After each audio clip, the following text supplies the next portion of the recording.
The Nibelungenlied. The poem is full of strange adventure. Of both tiny dwarf and stalwart mortal. Some of these adventures will fill this little book, and already I can see you sitting in the nursery as you read them. The door is opened but you do not look up. Dennis. Dennis. You are called, but you do not hear, for you are not really in the nursery any longer. You have wandered away to Nibelheim, the home of the strange little people of whom you are reading, and you have ears only for the harsh voices of the tiny Nibelungs, eyes only for their odd, wrinkled faces. Siegfried is the merry hero of the Nibelungenlied. I wonder will you think him as brave as French Roland or as chivalrous as your English favorite, Guy of Warwick? Yet even should you think the German hero brave and chivalrous as these, I can hardly believe you will read and reread this little book as often as you read and reread the volumes which told you about your French and English heroes. Yours affectionately, Mary McGregor.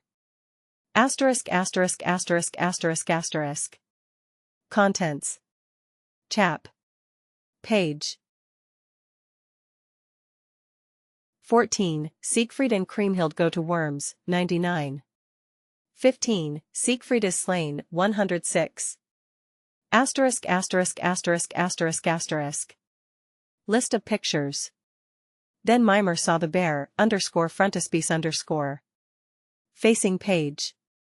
I will kill thee, for in truth thou art an ugly monster. 8. Seizing the magic sword, he cut off their heads. 16. Knighted by the royal hand of Siegmund the king. 20. The heroes entered the streets of Worms. 32. The maiden hurled her spear. 76. Siegfried bent low before the lady Kriemhild. 86. While Siegfried drank of the cool, clear water, Hagen stabbed him. 114. **************** Mimer the blacksmith. Siegfried was born a prince and grew to be a hero with a heart of gold.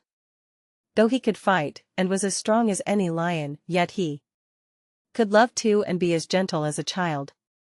The father and mother of the hero boy lived in a strong castle near the banks of the great Rhine River.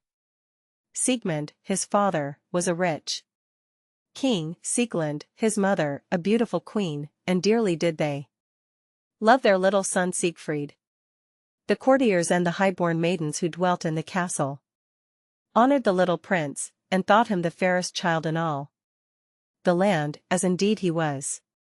Sieglind, his queen mother, would oft-times dress her little son in costly garments and lead him by the hand before the proud, strong men-at-arms who stood before the castle walls. Not had they but smiles and gentle words for their little prince. When he grew older, Siegfried would ride into the country, yet always would he be attended by King Siegmund's most trusted warriors. Then one day armed men entered the Netherlands, the country over which King Siegmund ruled, and the little prince was sent away from the castle, lest by any evil chance he should fall into the hands of the foe. Siegfried was hidden away safe in the thickets of a great forest, and dwelt there under the care of a blacksmith, named Mimer. Mimer was a dwarf, belonging to a strange race of little folk called Nibelungs. The Nibelungs lived for the most part in a dark little town beneath the ground. Nibelheim was the name of this little town, and Many of the tiny men who dwelt there were smiths. All the livelong day. They would hammer on their little anvils, but all through the long night they would dance and play with tiny little Nibelung women. It was not in the little dark town of Nibelheim that Mimir had his forge, but under the trees of the great forest to which Siegfried had been sent. As Mimir or his pupils wielded their tools, the wild beasts would start from their lair, and the swift birds would wing their flight through the mazes of the wood, lest danger lay in those heavy, resounding strokes. But Siegfried, the hero boy, would laugh for glee, and seizing the heaviest hammer he could see, he would swing it with such force upon the anvil that it would be splintered into 1,000 pieces. Then Mimir the blacksmith would scold the lad, who was now the strongest of all the lads under his care, but little heeding his rebukes, Siegfried would fling himself merrily out of the smithy and hasten with great strides into the gladsome wood. For now the prince was growing a big lad, and his strength was even as the strength of 10. Today Siegfried was in a merry mood. He would repay Mimir's rebukes in right good fashion. He would frighten the little blacksmith dwarf until he was forced to cry for mercy. Clad in his forest dress of deerskins, with his hair as burnished gold blowing around his shoulders, Siegfried wandered away into the depths of the woodland. There he seized the silver horn which hung from his girdle and raised it to his lips. A long, clear note he blew, and ere the sound had died away, the boy saw a sight which pleased him well. Here was good prey. Indeed, a bear, a great big shaggy bear, was peering at him out of a bush, and as he gazed the beast opened its jaws and growled, a fierce and angry growl. Not a whit afraid was Siegfried. Quick as lightning he had caught the great creature in his arms, and ere it could turn upon him, it was muzzled, and was being led quietly along toward the smithy. Mimir was busy at his forge sharpening a sword when Siegfried reached the doorway. At the sound of laughter the little dwarf raised his head. It was the prince who laughed. Then Mimir saw the bear, won, and letting the sword he held drop to the ground with a clang, he ran to hide himself in the darkest corner of the smithy. Then Siegfried laughed again. He was no hero boy today, for next he made the big bear hunt the little Nibelung dwarf from corner to corner, nor could the frightened little man escape or hide himself in darkness. Again and again, as he crouched in a shadowed corner, Siegfried would stir up the embers of the forge until all the smithy was lighted with a ruddy glow. At length the prince tired of his game, and unmuzzling the bear he chased the bewildered beast back into the shelter of the woodlands. Mimir, poor little dwarf, all a tremble with his fear, cried angrily, "Thou mayest go shoot if so it please thee, and bring home thy dead prey. Dead bears thou mayest bring hither if thou wilt, but live bears shalt thou leave to crouch in their lair or to roam through the forest." But Siegfried, the naughty prince, only laughed at the little Nibelung's frightened face and harsh, croaking voice. Now as the days passed, Mimir the blacksmith began to wish that Siegfried had never come to dwell with him in his smithy. The prince was growing too strong, too brave to please the little dwarf. Moreover, many were the mischievous tricks his pupil played on him. Prince though he was, Mimir would see if he could not get rid of his tormentor. For indeed, though, as I have told you, Siegfried had a heart of gold, at this time the gold seemed to have grown dim and tarnished. Perhaps that was because the prince had learned to distrust and to dislike, nay, more, to hate the little, cunning dwarf. However that may be, it is certain that Siegfried played many pranks upon the little Nibelung, and he, Mimir, determined to get rid of the quick-tempered, strong-handed prince. One day, therefore, it happened that the little dwarf told Siegfried to go deep into the forest to bring home charcoal for the forge. And this Mimir did, though he knew that in the very part of the forest to which he was sending the lad there dwelt a terrible dragon, named Regan. Indeed, Regan was a brother of the little blacksmith, and would be lying in wait for the prince. It would be but the work of a moment for the monster to seize the lad and greedily to devour him. To Siegfried it was always joy to wander afar through the woodland.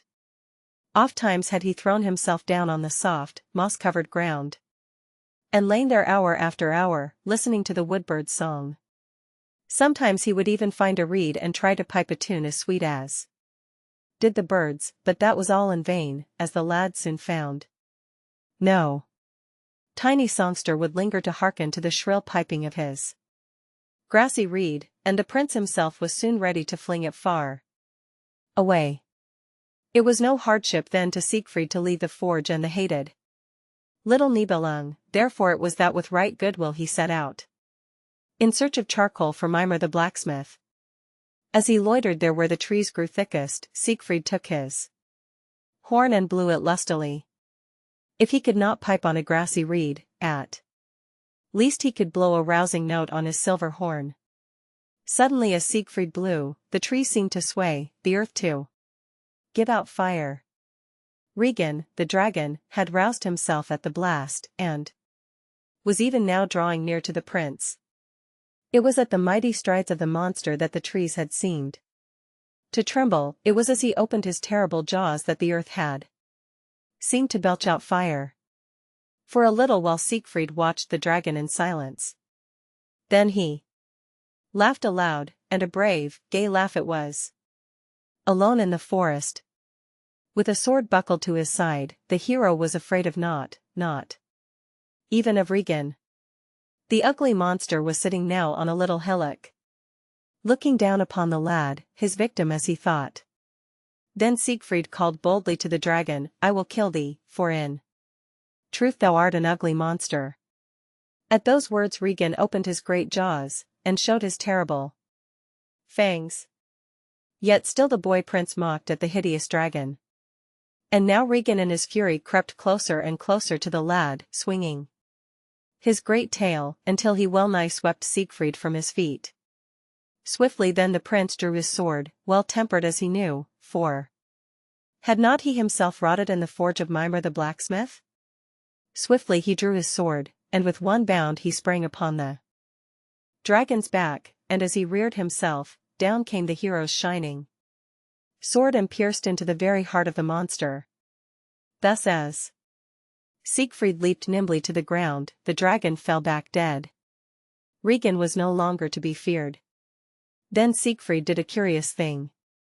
He had heard the little Nibelung men who came to the smithy to talk with Mimer, he had heard them say that whoever should bathe in the blood of Regan the dragon would henceforth be safe from every foe. For his skin would grow so tough and horny that it would be to him as an armor through which no sword or spear could ever pierce. Thinking of the little Nibelung's harsh voices and wrinkled little faces, as they had sat talking thus around Mimer's glowing forge, Siegfried now flung aside his deerskin dress and bathed himself from top to toe in the dragon's blood. But as he bathed, a leaf from off a linden tree was blown upon his shoulders, and on the spot where it rested Siegfried's skin was still soft and tender as when he was a little child. It was only a tiny spot, which was covered by the linden leaf, but should a spear thrust, or an arrow pierce that tiny spot, Siegfried would be wounded as easily as any other man. The dragon was dead, the bath was over, and clad once more in his deerskin, Siegfried set out for the smithy. He brought no charcoal for the forge, all that he carried with him was a heart afire with anger, a sword quivering to take the life of the Nibelung, Mimer. For now Siegfried knew that the dwarf had wished to send him forth to death, when he bade him go seek charcoal in the depths of the forest. Into the dusky glow of the smithy plunged the hero, and swiftly he slew the traitor Mimer. Then gaily, for he had but slain evil ones of whom the world was well rid, then gaily Siegfried fared through the forest in quest of adventure. Siegfried wins the treasure. Now this is what befell the prince. In his wanderings he reached the country called Iceland, where the warlike but beautiful Queen Brunhild reigned. He gazed with wonder at her castle, so strong it stood on the edge of the sea, guarded by 7 great gates. Her marble palaces also made him marvel, so white they glittered in the sun. But most of all he marveled at this haughty queen, who refused to marry any knight unless he could vanquish her in every contest to which she summoned him. Brunhild from the castle window saw the fair face and the strong limbs of the hero, and demanded that he should be brought into her presence. And as a sign of her favor she showed the young prince her magic horse Ghana. Yet Siegfried had no wish to conquer the warrior queen and gain her hand and her broad dominions for his own. Siegfried thought only of a wonder maiden, unknown, unseen as yet, though in his heart he hid an image of her as he dreamed that she would be. It is true that Siegfried had no love for the haughty Brunhild. It is also true that he wished to prove to her that he alone was a match for all her boldest warriors, and had even power to bewitch her magic steed, Ghana, if so he willed, and steal it from her side. And so one day a spirit of mischief urged the prince on to a gay prank, as also a wayward spirit urged him no longer to brook Queen Brunhild's haughty mien. Before he left Iceland, therefore, Siegfried in a merry mood threw to the ground the 7 great gates that guarded the queen's strong castle. Then he called to Ghana, the magic steed, to follow him into the world, and this the charger did with right good will. Whether Siegfried sent Ghana back to Iceland or not I do not know, but I know that in the days to come Queen Brunhild never forgave the hero for his daring feat. When the prince had left Iceland he rode on and on until he came to a great mountain. Here near a cave he found 2 little dwarfish Nibelungs, surrounded by 12 foolish giants. The 2 little Nibelungs were princes, the giants were their counselors. Now the king of the Nibelungs had but just died in the dark little underground town of Nibelheim, and the 2 tiny princes were the sons of the dead king. But they had not come to the mountainside to mourn for their royal father. Not so indeed had they come, but to divide the great hoard of treasure which the king had bequeathed to them at his death. Already they had begun to quarrel over the treasure, and the 12 foolish giants looked on, but did not know what to say or do, so they did nothing, and never spoke at all. The dwarfs had themselves carried the hoard out of the cave where usually it was hidden, and they had spread it on the mountainside. There it lay, gold as far as the eye could see, and farther. Jewels, too, were there, more than 12 wagons could carry away in 4 days and nights, each going 3 journeys. Indeed, however much you took from this marvelous treasure, never did it seemed to grow less. But more precious even than the gold or the jewels of the hoard was a wonderful sword which it possessed. It was named Balmung, and had been tempered by the Nibelungs in their glowing forges underneath the glad green earth. Before the magic strength of Balmung's stroke, the strongest warrior must fall, nor could his armor save him, however close its links had been welded by some doughty smith. As Siegfried rode towards the 2 little dwarfs, they turned and saw him, with his bright, fair face, and flowing locks. Nimble as little hares they darted to his side, and begged that he would come and divide their treasure. He should have the good sword. Balmung as reward, they cried. Siegfried dismounted, well pleased to do these ugly little men a kindness. But alas! Ere long the dwarfs began to mock at the hero with their harsh voices, and to wag their horrid little heads at him, while they screamed in a fury that he was not dividing the treasure as they wished. Then Siegfried grew angry with the tiny princes, and seizing the magic sword, he cut off their heads. The 12 foolish giants also he slew, and thus became himself master of the marvelous hoard as well as of the good sword Balmung. 700 valiant champions, hearing the blast of the hero's horn, now gathered together to defend the country from this strange young warrior. But he vanquished them all, and forced them to promise that they would henceforth serve no other lord save him alone. And this they did, being proud of his great might. Now tidings of the slaughter of the two tiny princes had reached Nibelheim, and great was the wrath of the little men and little women who dwelt in the dark town beneath the earth. Alberich, the mightiest of all the dwarfs, gathered together his army of little gnomes to avenge the death of the two dwarf princes and also, for Alberich was a greedy man, to gain for himself the great hoard. When Siegfried saw Alberich at the head of his army of little men, he laughed aloud, and with a light heart he chased them all into the great cave on the mountainside. From off the mighty dwarf, Alberich, he stripped his famous cloak of darkness, which made him who wore it not only invisible, but strong as 12 strong men.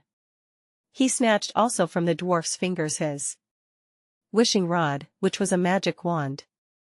And last of all he made Alberich and his thousands of tiny warriors take an oath, binding them evermore to serve him alone. Then hiding the treasure in the cave with the 700 champions whom he had conquered, he left Alberich and his army of little men to guard it, until he came again. And Alberich and his dwarfs were faithful to the hero who had shorn them of their treasure, and served him for evermore. Siegfried, the magic sword Balmung by his side, the cloak of darkness thrown over his arm, the magic wand in his strong right hand, went over the mountain, across the plains, nor did he tarry until he came again to the castle built on the banks of the river Rhine in his own low-lying country of the Netherlands. Siegfried comes home. The walls of the old castle rang. King Siegmund, his knights and liegemen, all were welcoming Prince Siegfried home.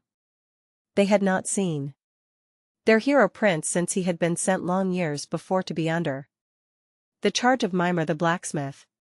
He had grown but more fair, more noble, they thought, as they gazed upon his stalwart limbs, his fearless eyes. And what tales of prowess clustered around his name! Already their prince had done great deeds as he had ridden from land to land. The king and his liegemen had heard of the slaughter of the terrible dragon, of the capture of the great treasure, of the defiance of the warlike and beautiful Brunhild. They could wish for no more renowned prince than their own Prince Siegfried. Thus Siegmund and his subjects rejoiced that the heir to the throne was once again in his own country. In the queen's bower, too, there was great joy. Sieglind wept, but her tears were not those of sadness. Sieglind wept for very gladness that her son had come home safe from his wonderful adventures.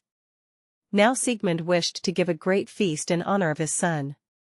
It should be on his birthday, which was very near, the birthday on which the young prince would be 21 years of age. Far and wide throughout the Netherlands and into distant realms, tidings of the feast were borne. Kinsmen and strangers, lords and ladies, all were asked to the banquet in the great castle hall where Siegmund reigned supreme. It was the merry month of June when the feast was held, and the sun shone bright on maidens in fair raiment, on knights in burnished armor. Siegfried was to be knighted on this June day along with 400 young squires of his father's realm. The prince was clad in gorgeous armor, and on the cloak flung around his shoulders jewels were seen to sparkle in the sunlight, jewels made fast with gold embroidery, worked by the white hands of the queen and her fair damsels.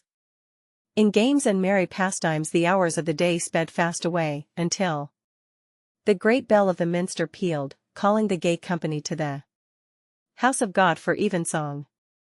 Siegfried and the 400 squires knelt before the altar, ere they were knighted by the royal hand of Siegmund the king. The solemn service ended, the new-made knights hastened back to the castle, and there in the great hall a mighty tournament was held.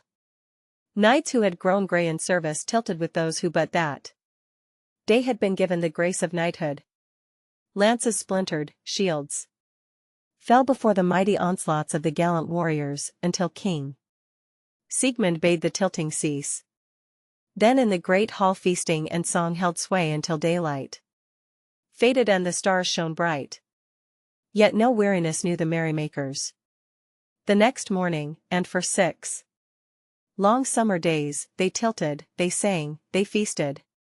When at length the great festival drew to a close, Siegmund in the presence of his guests gave to his dear son Siegfried many lands and strong castles over which he might be lord.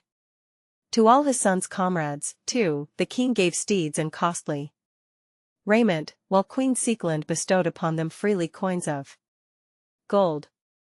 Such abundant gifts had never before been dreamed of as were thus lavished by Siegmund and Sieglind on their guests. As the rich nobles looked upon the brave young Prince Siegfried, there were some who whispered among themselves that they would fain have him to rule in the land. Siegfried heard their whispers, but in no wise did he give heed to the wish of the nobles. Never, he thought, while his beautiful mother and his bounteous father lived, would he wear the crown. Indeed, Siegfried had no wish to sit upon a throne, he wished but to subdue the evildoers in the land. Or better still, he wished to go forth in search of new adventure. And this right soon he did. Kriemhild's dream. Now in the kingdom of Burgundy the court sat in the city of Worms, a city built on the banks of the great Rhine River.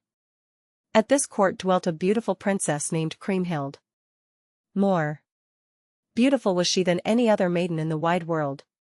Gentle and kind too she was, so that her fame had spread to many a far-off land. The king, her father, had died when Kriemhild was a tiny maiden. Her mother was Queen Ute, who loved well her beautiful and gentle daughter. But though the maiden's father was dead, she was well guarded by her 3 royal brothers, King Gunther, King Gernot, and King Giselher. It was King Gunther, Kriemhild's eldest brother, who sat upon the throne, and it was to him that the liegemen took their oath of fealty. King Gunther's chief counselor was his uncle, a cruel man, whose name was Hagen. There was great wealth and splendor at the court of Worms, and many nobles and barons flocked thither to take service under King Gunther's banners. Now one night it chanced that Kriemhild dreamed a strange dream. As she lay in her soft, white bed, it seemed to the princess that a beautiful hawk, with feathers of gold, came and perched upon her wrist. Strong and wild was the bird, but in her dream Kriemhild fondled and petted it until it grew quiet and tame. Then the princess dressed herself for the hunt, and with her hawk on her wrist set out with her 3 royal brothers to enjoy the sport. No sooner, however, did the maiden loosen the hawk from off her wrist than it soared upward toward the bright blue sky. Then the dream maiden saw 2 mighty eagles swoop down upon her petted hawk, and bearing it away in their cruel talons, tear it into pieces. When the princess awoke and remembered her dream, she trembled for fear. In the early dawn the beautiful maiden slipped into her mother's bower. Perchance the queen would be able to tell her the meaning of her dream. Queen Ute listened kindly to her daughter's fears, but when she heard of the 2 cruel eagles she covered her face with her fair white hands and answered slowly, "The hawk, my daughter, is a noble knight who shall be thy husband, but, alas, unless God defend him from his foes, thou shalt lose him ere he has long been thine." But the beautiful maiden tossed her head, forgetting the sorrow of her dream, and cried with a light heart, "O Lady Mother, I wish no knight to woo me from thy side. Merry and glad is my life here in our court at Worms, and here will I dwell with thee and my 3 royal brothers."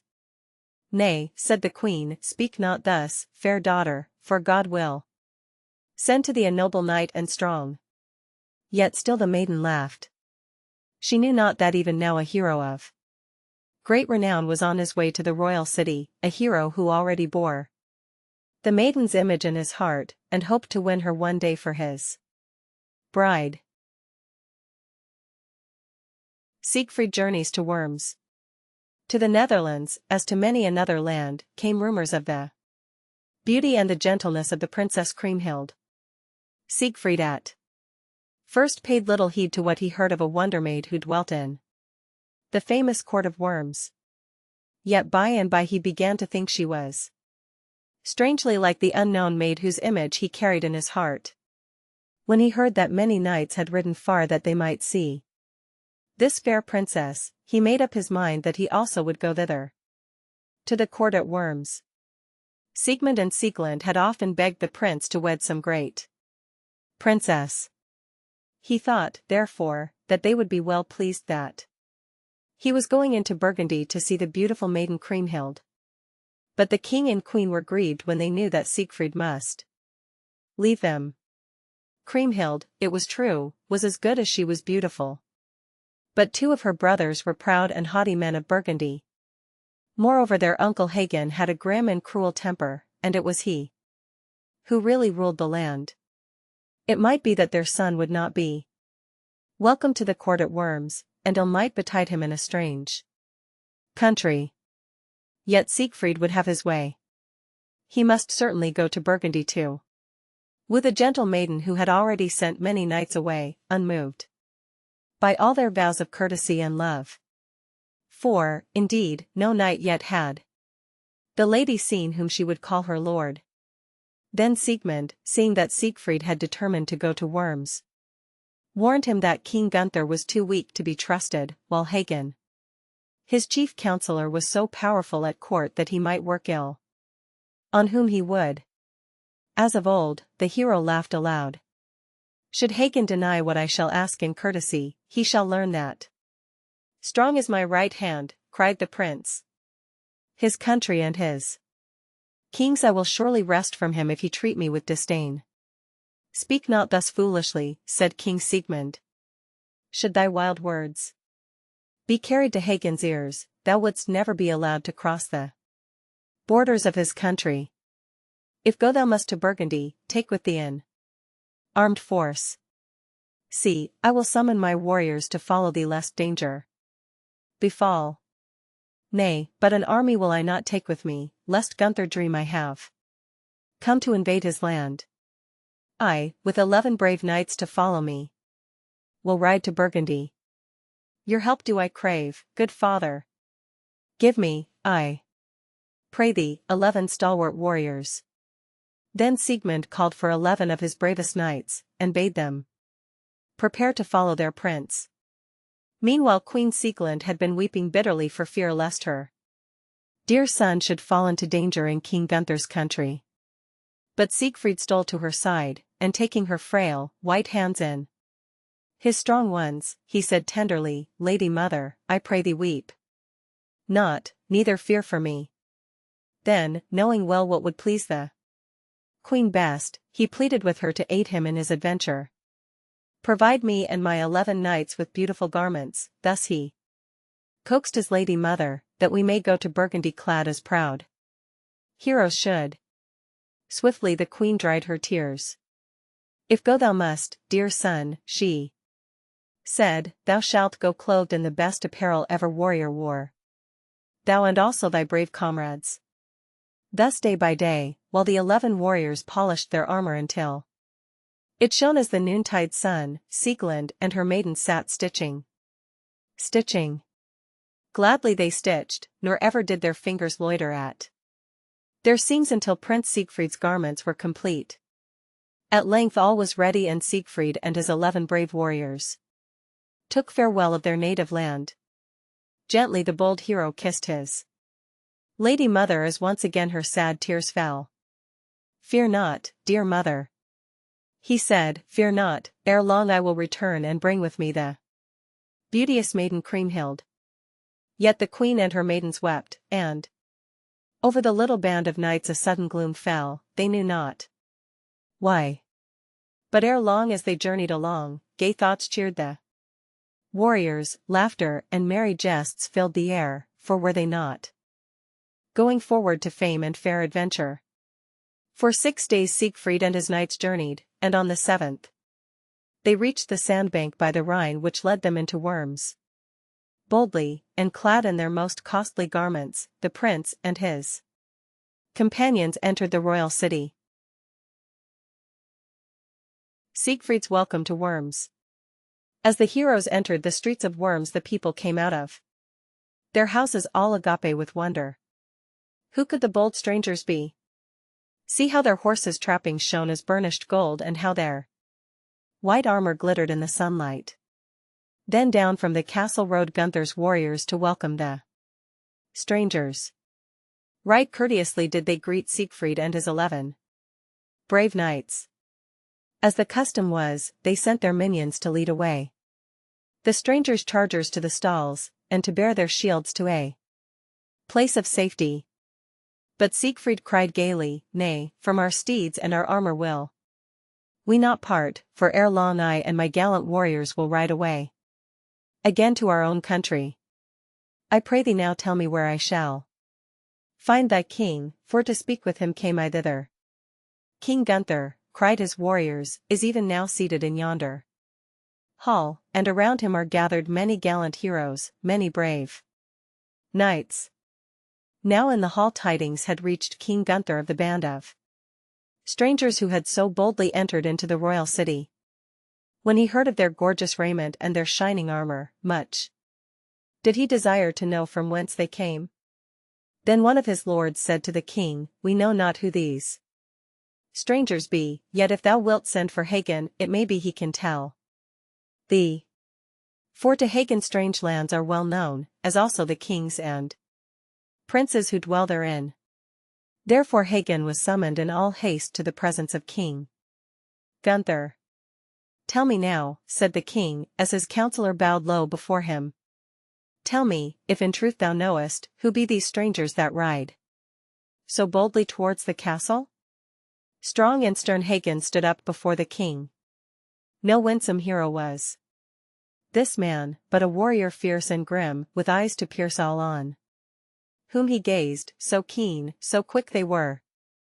"The truth, sire, will I tell to thee," answered Hagen, and he walked over to the castle window, flung it wide and cast his searching glance on Siegfried and his noble knights, who were now drawing near to the castle. Well was the grim counselor pleased with the splendor of these strangers, with their shining helmets, their dazzling white armor, their noble chargers, yet from whence they came he could not tell. Hagen turned from the window to where the king stood awaiting his answer. "Whence come these knights I know not," he said. "Yet so noble is their bearing that they must needs be princes or ambassadors from some great monarch. One knight, the fairest and the boldest, is, methinks, the wondrous hero Siegfried, though never have I seen that mighty prince." Then, his fierce eyes gleaming, Hagen told the king of the great treasure Siegfried had won from the Nibelungs. His eyes gleamed with a greed he could not hide as he told King Gunther of the gold that had been strewed upon the mountainside, of the jewels that had sparkled there, for Hagen was envious of the riches of the great hero. He told the king, too, how Siegfried had seized the good sword Balmung, and with it had killed the 2 little princely dwarfs, their 12 giants and 700 great champions of the neighboring country.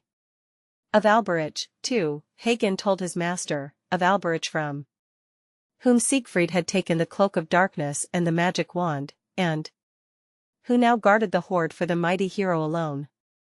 Never was such a warrior as Siegfried, thought King Gunther, who was himself neither strong nor brave.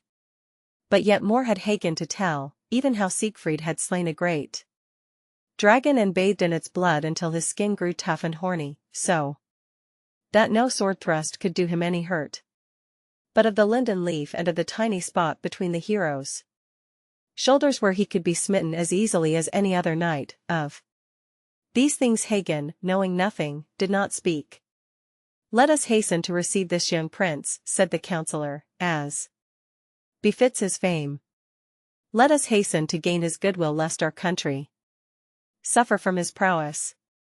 The king was well pleased with the counsel of his uncle Hagen, for as he gazed at the young hero from the castle window King Gunther loved him for his strength of limb, for his fair young face, and would fain welcome him to the land of Burgundy.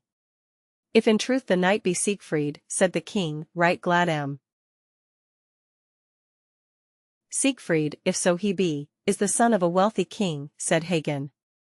Well pleased would I be to know for what purpose he and his knights have journeyed to our land. Let us go down and welcome the strangers, said Gunther. If their errand be peaceful they shall tarry at our court and see how merry the knights of Burgundy can be. With Hagen by his side and followed by his courtiers, Gunther then walked toward the gates of the castle, which he reached as Siegfried and his knights rode through them. Graciously then did the king welcome the noble knight, and Siegfried, bowing low, thanked him for his kindly greeting. I beseech thee, noble knight, said the king, tell me why thou hast journeyed to this our royal city, for thy purpose is yet unknown. Now Siegfried was not ready to speak of the fair princess of whom he had heard in his own country, so he answered the king thus. Tidings reached me in my fatherland of the splendor of thy court, O king. Never monarch was more bold, more brave than thou, never ruler had more valiant warriors. Such tales were told to me by the people of my land and I have come to see if they be true. I also, King Gunther, am a warrior, and I, too, shall one day wear a crown, for I am Siegfried, Prince of the Netherlands. Nor shall I be content until I have done great deeds to make the whole world marvel. For then in truth will people cry aloud that I am worthy to reign. At that moment Siegfried caught sight of Hagen's grim, stern face, and something he saw in it provoked the gay prince to say right heartily, therefore to do great deeds have I come to Worms, even to wrest from thee, King Gunther, thy broad realm of Burgundy and likewise all thy castles. They shall be mine ere many suns have set. Then indeed did the king and all his warriors marvel at the bold young knight. Was ever heard so monstrous a plan, murmured the warriors, each to the other. The stripling from a foreign land, with but 11 bold knights to aid him, would seize Burgundy and banish the king from his realm. It is a monstrous plan. Thou dost repay my welcome but coldly, said Gunther to the valorous knight. My fathers ruled over these lands, with honor did they rule. Wherefore then shall they be taken from their son? But Siegfried cried, thyself must fight and win peace for thy fatherland. For unless thou dost conquer me I shall rule in my great might in this realm, and when I die it shall be my heir who shall become king. Then Gunther's brother, King Gernot, spoke, and peaceful were his words. We rule over a fair country, bold knight, and our liegemen serve us in all good faith.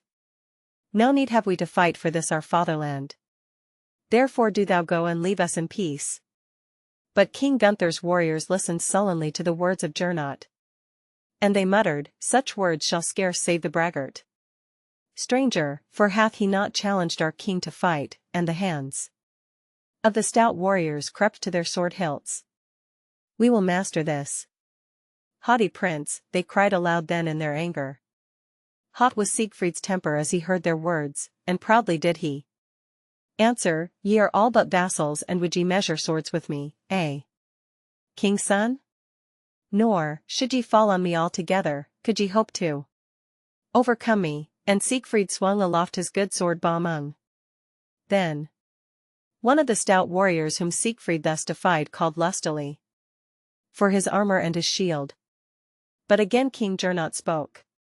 Not yet hath Siegfried done us any hurt. Let us not provoke him to fierce deeds, rather let us seek to gain his goodwill. King Gunther looked at Hagen. He was not content that his chief counselor should keep silence. And indeed at that very moment Hagen's stern voice was heard.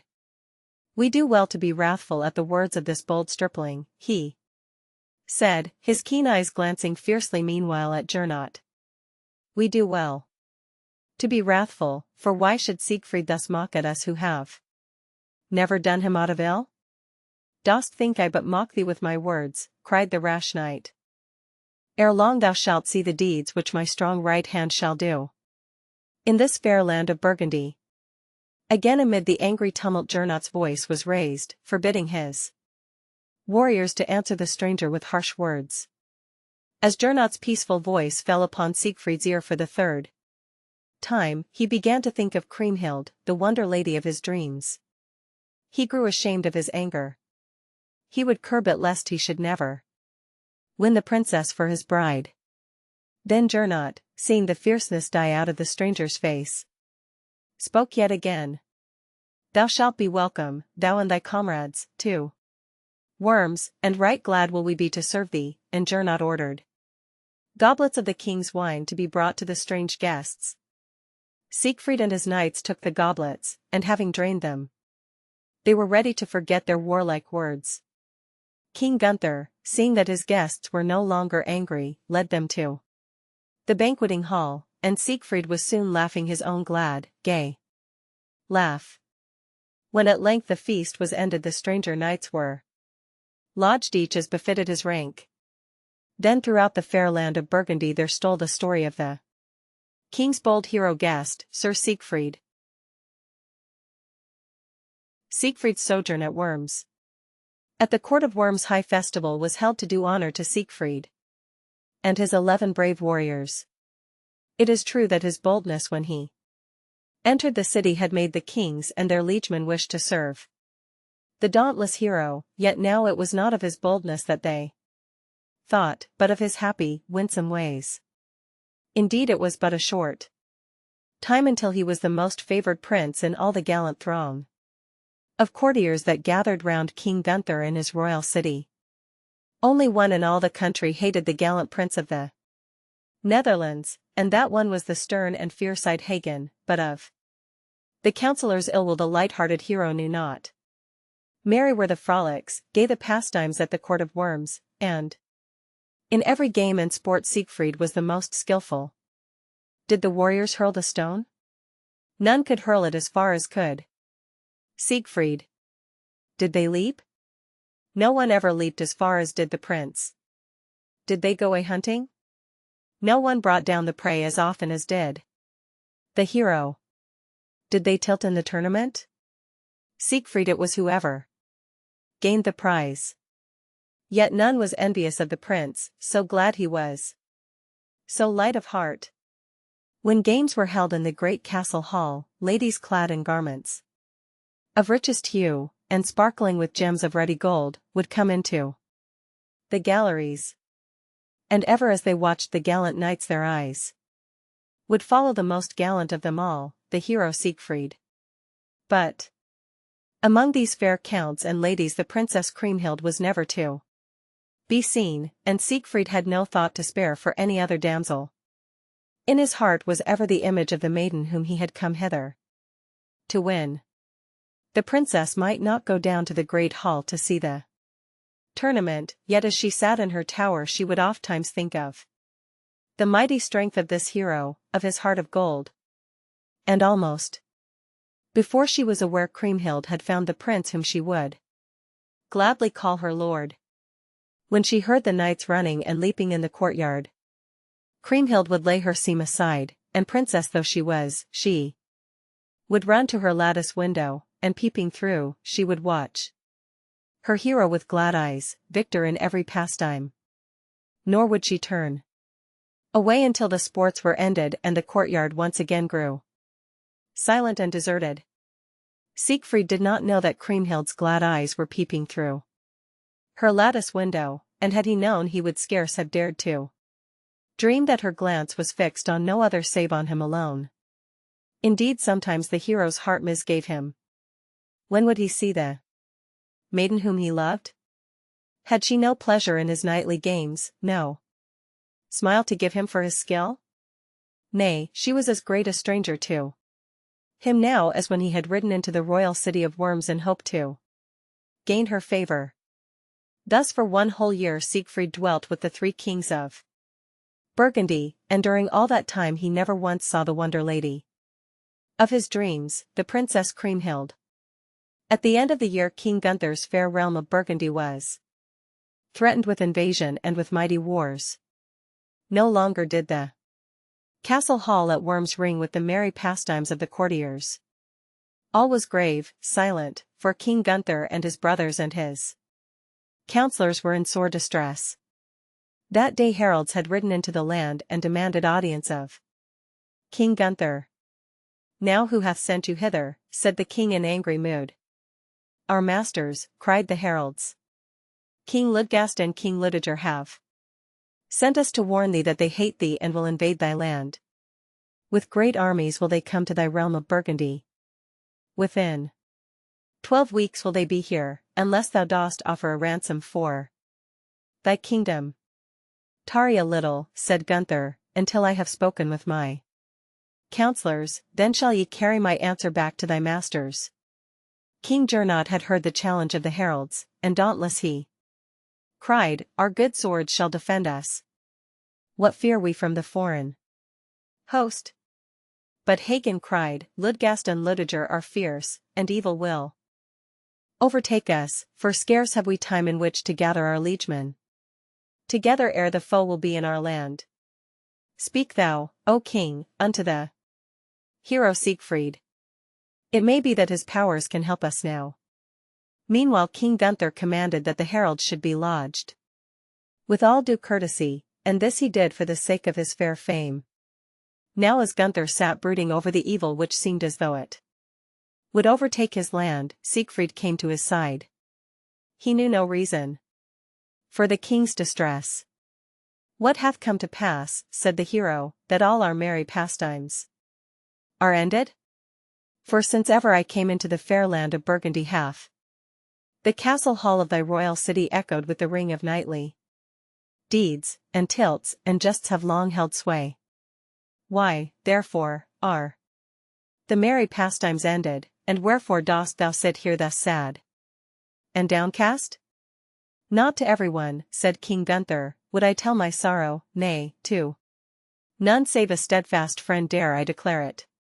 When Siegfried heard the king's words, his fair face flushed, then paled again. "Already," cried the hero, "have I followed thee in time of need." For indeed during the year which he had spent at Worms, Siegfried had gone with Gunther on more than one foray into the neighboring kingdoms. "Now," he continued, "now if trouble hath come to thee my arm is strong to bring thee aid. I will be thy friend if thou art willing, while life is mine." "God reward thee, Sir Siegfried," cried King Gunther, and right glad of heart was he. "It may be I shall not need thy strength to aid me in my battles, yet do I rejoice that thou art my friend. Never while my life lasts shalt thou be sorry for thy words." Then King Gunther told to the brave knight the insolent message which the heralds had brought from their masters, Ludgast and Ludiger. "Thou needst not be troubled at these tidings," said the young knight. "If thy foes were as many as 30,000, yet with 1,000 warriors would I destroy them. Therefore leave the battle in my hands." King Gunther, for he was not very brave, rejoiced at Siegfried's words, and scattered his fears to the four winds. Then he sent for the heralds, and bade them return to their masters to say that King Gunther defied their threats, and in proof thereof would ere long send an army to punish them for their insolence. Now when the heralds reached their own country with these tidings, King Ludgast of Denmark, and King Ludiger the Saxon, who was his brother, were filled with dread. Moreover the heralds told them that the famous hero Siegfried would fight for Burgundy, and when they heard that the hearts of the rude kings failed for fear, in great haste they gathered together their warriors, and soon Ludgast had 20,000 men ready to defend his land. Ludiger the Saxon, too, had called together even more than 40,000 men, and the two armies formed a mighty host. King Gunther meanwhile had assembled his men, and the chief command was given to Hagen with the grim face and the piercing eyes. When Siegfried saw that Gunther was buckling on his armor he drew near to him, and said, "Sir King, stay thou at home in the royal city, and guard the women. Neither dost thou have any fear, for in good sooth, I can protect both thine honor and thy men." And King Gunther stayed in the royal city while his warriors went forth to battle. From the Rhine River Gunther's vast army marched toward the Saxon country, and all along the borders they smote those who were in favor of their foes, until fear fell upon those lands. Then leaving Hagen with the main army, Siegfried rode forward alone to seek the foe. Nor was it long ere on a plain before him he saw a great host encamped. In advance of the great army of more than 40,000 men stood a single warrior, as though he were a sentinel guarding the plain.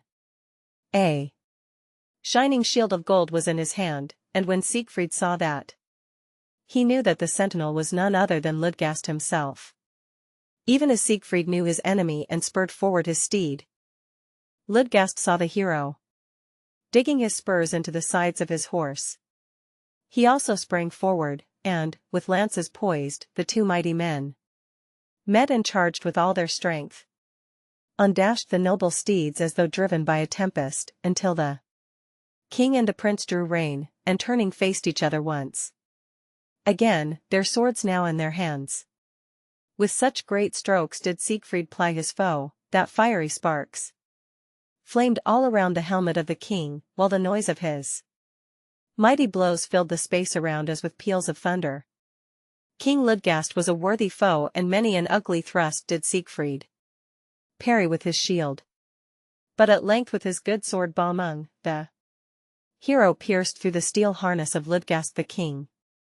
3 times he struck, until his enemy lay helpless at his feet. With piteous moan then did Ludgast beg the prince to spare his life. And this Siegfried did.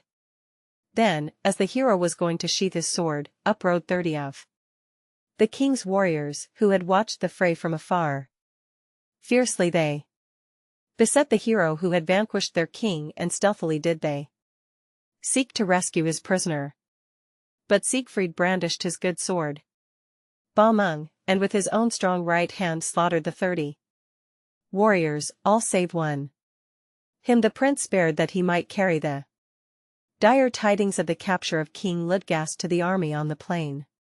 Then Siegfried, left alone with his royal prisoner, lifted him onto his own charger, and brought him to Hagen. But the prince did not linger with the army. Without delay he set out for the forefront of the fray, and close behind him rode his own 11 knights, while Gernot followed with 1,000 men. And soon the great plain was a grim battlefield. Loud and fierce was the conflict. Many a clanging blow fell upon uplifted shields, many an eager sword thrust struck through helmet and through mail, and ever in the thickest of the fight rode Siegfried, the valiant prince of the Netherlands. The hero was seeking for King Ludiger, the leader of the Saxon host. 3 times did he cleave his way through the mighty host until at length he stood before the king. Now Ludiger had seen how Siegfried swung his good sword Balmung, and how he cleft in twain the helmet of many of the toughest warriors in the Saxon army, and his heart was filled with rage. He knew also that his brother Ludgast had been taken captive by this same bold prince. Thus it was that when Siegfried stood before his royal foe, the onslaught of the king was more violent than the hero had expected. So violent was it that the prince's warhorse staggered and well-nigh fell. With a mighty effort, the steed recovered from the shock, but the rage of the hero was terrible. In his eagerness to reach the fierce King Ludiger he dismounted, as also did his foe, and thus they fought, while all around them flew the splinters of broken swords and spears. At length with a great blow Siegfried struck the shield from Ludiger's hold. A moment more and he had him at his mercy. For the second time that day the prince was victor over a king. As Siegfried stooped to bind his prisoner, Ludiger's eyes fell upon the crown which was emblazoned on his victor's shield. Then he knew that the rumor which had reached him was true. This mighty hero was none other than Siegfried, the son of Siegmund, king of the Netherlands. Vain was it to fight longer with such a hero among their foes, and Ludiger raised his voice loud above the tumult, and cried to his brave Saxon warriors, my lieges, cease to give battle. Lay down your arms, lower your standards, for none may conquer where Prince Siegfried wars. At Ludiger's words all that was left of the great armies of Danes and Saxons laid down their arms, lowered their standards, while their king humbly sued for peace. By Hakon's command peace was granted, but Ludiger, along with Ludgast and 500 warriors who had been taken prisoner, were forced to go with the Burgundians to the royal city of Worms. The victorious army was soon upon its homeward way, the wounded being carried in litters by the command of King Gernot. Tidings were sent to King Gunther, telling him to rejoice, for his warriors had won the day. Yet to all it was well known that the victory was due to the prowess of the mighty Prince Siegfried. Nor did the heralds who were sent to the city with the glad news of victory forget to tell of the marvelous deeds of the hero. In Worms there had been grief lest their warriors should be vanquished, but now the city was full of triumph, and noble dames and happy maidens gathered round the squires who had brought the good news. Then Kriemhild sent secretly for one of the squires, for she wished to hear without delay all that had befallen her gallant knight. Had she not mourned his absence and scarce slept the long nights through lest danger should come nigh so fearless a warrior? Had she not vowed to herself that she would own no other knight as lord, save only this great hero? For unawares love had stolen into the tender heart of the Lady Kriemhild. When the squire was led to the bower of the princess, he stood quiet, modest before the beauteous lady.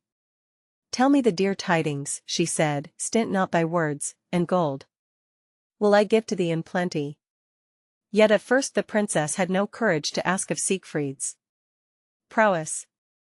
How fared my brother Gernot, and how have my other kinsmen fought? Are many wounded left upon the field? Then to her lips sprang the words she would fain have the squire answer before all others. And who did best of any, said the princess, and her voice broke, and her tears fell as she spoke. But the young squire knew what the maiden wished to hear, and he told her of the mighty deeds done on the battlefield, and however in the forefront, where the danger was the greatest, was to be seen the gallant prince of the Netherlands, his good sword Balmung in his hand. Of his 2 royal captives, too, the young squire told, and as Kriemhild listened to the exploits of her knight, her lovely face became rosy red with delight. Well rewarded indeed was the squire for his joyous tidings, for the princess gave him costly raiment and 10 gold coins as well. Ere many more days had passed away there came the tramp of armed men along the banks of the great Rhine river. The troops were coming home. Then to the windows of the castle rushed the maidens, and among them was the beautiful princess, and together they watched as the warriors rode through the streets of the royal city. King Gunther himself went forth to welcome his troops, and to thank the young hero who had so gallantly saved the realm of Burgundy from invasion. Of all those who had gone forth to battle but 60 men were left behind, stricken by the foe. The royal prisoners Ludgast and Ludiger the king treated with honor. He indeed promised to set them free if their liegemen, who had been taken prisoners, would stay as hostages in his land. And this the prisoners were well pleased to do, that their kings might return without ransom to their own lands. Siegfried the hero now began to think that it was fitting that he should go back to his old father Siegmund, and his dear mother Sieglind. But King Gunther, to whom he told his wish, entreated him to stay yet a little longer in the royal city. For now, said the king, will we hold a merry festival, and kings and princes will we summon to our court. Stay, then, Sir Siegfried, that thou mayest show thy skill in the great tournament. Yet it was neither the wishes of the king nor the thought of the tournament which made Siegfried willing to linger on still in the fair Burgundian town.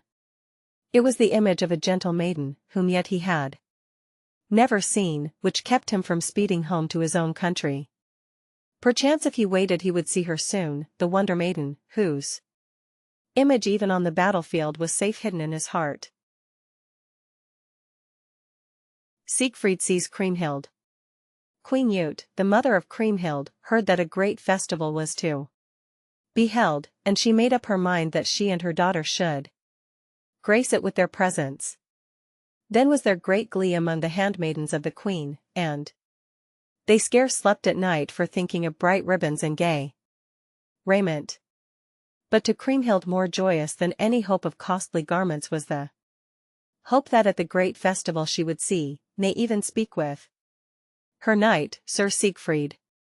Folded away in large chests Queen Ute had a store of rich raiment. Robes of white embroidered in gold, and sparkling with gems, she now brought forth, robes of purple and blue and many another color she laid before the eyes of her bewildered maidens. These the queen herself had worked through the glad days of summer, and through the dark winter evenings. The festival was to be held at Whitsuntide, and as the time drew near, noble guests were seen daily riding into Worms. Kings came from afar. 32 princes also had journeyed thither, and when Whitsun morning dawned, 5,000 men and more had come to Rhineland, where free from care dwelt King Gunther.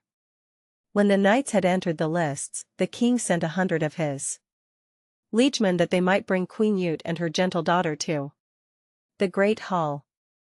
Clad in their rich robes of state, the queen and her many maidens came, and among them all was none to compare with the peerless maiden, Kriemhild. When Siegfried saw the princess he knew that she was indeed more radiant in her beauty than he had even dreamed, and the hero's heart grew heavy. How could it ever be that he should wed so fair, so kind a maiden? He could see the kindness shining in her bright eyes. Yet surely he had but dreamed a foolish dream, and thinking thus the knight grew pale and troubled. Then King Gernot, whose eyes saw what other eyes were ofttimes too dull to heed, then King Gernot, seeing Siegfried's cheeks grow pale, said to his brother Gunther, "Bid the hero who hath served thee right nobly, bid him go greet our sister. For though she hath scorned full many a knight, him will she welcome with right good cheer." King Gernot's words pleased his royal brother, and a messenger was sent to Siegfried, bidding him greet the princess. Swift then leaped the roses to Sir Siegfried's cheeks, as he hastened to where Kriemhild sat among her maidens. "Be welcome here, Sir Siegfried, for thou art a good and noble knight," said the maiden softly. Then, as in reverence he bent low before his lady, she rose and took his right hand graciously in her own. As they stood thus together the great bells of the minster pealed, and lords and ladies wended their way to the church of God to hear a mass sung, and to give thanks for the great victory the Burgundian heroes had won. At the minster door Siegfried must needs leave the princess, that she might sit among her maidens. But when the service was ended, they walked together to the castle. "Now God reward thee, Siegfried," said the maiden, "for right well hast thou served my royal brother." "Thee I will serve forever," cried the happy hero, "thee will I serve forever, and thy wishes shall ever be my will." Then for 12 glad days were Siegfried and Kriemhild ofttimes side by side. And when he tilted in the tournament, he felt that the bright eyes of his lady were shining upon him, and his skill was greater even than it had used to be. At length the merry Maytide games were over. Gifts of gold and silks did King Gunther bestow on all his guests ere they set out for their own lands. Queen Ute also and the princess wished them Godspeed as they filed slowly past the royal throne. The festival was over, and it might be he would see the fair maiden Kriemhild no more, so thought the hero.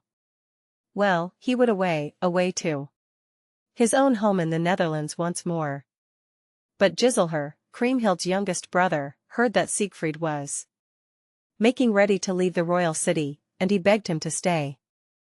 "Tarry here a little longer," he said, "and each day, when toil or sport is over, thou shalt see my fair sister, Kriemhild. Bid my steed be taken back to its stall," then cried the happy knight, "and hang my shield upon the wall." Thus in the gladsome summer days Siegfried and Kriemhild walked and talked together, and ever did the knight love the gentle maiden more. Siegfried goes to Iceland. Whitsuntide had come and gone when tidings from beyond the Rhine reached the court at Worms. No dread tidings were these, but glad and good to hear, of a matchless queen named Brunhild who dwelt in Iceland. King Gunther listened with right goodwill to the tales of this warlike maiden, for if she were beautiful she was also strong as any warrior. Wayward, too, she was. Yet Gunther would fain have her as his queen to sit beside him on his throne. One day the king sent for Siegfried to tell him that he would fain journey to Iceland to wed Queen Brunhild.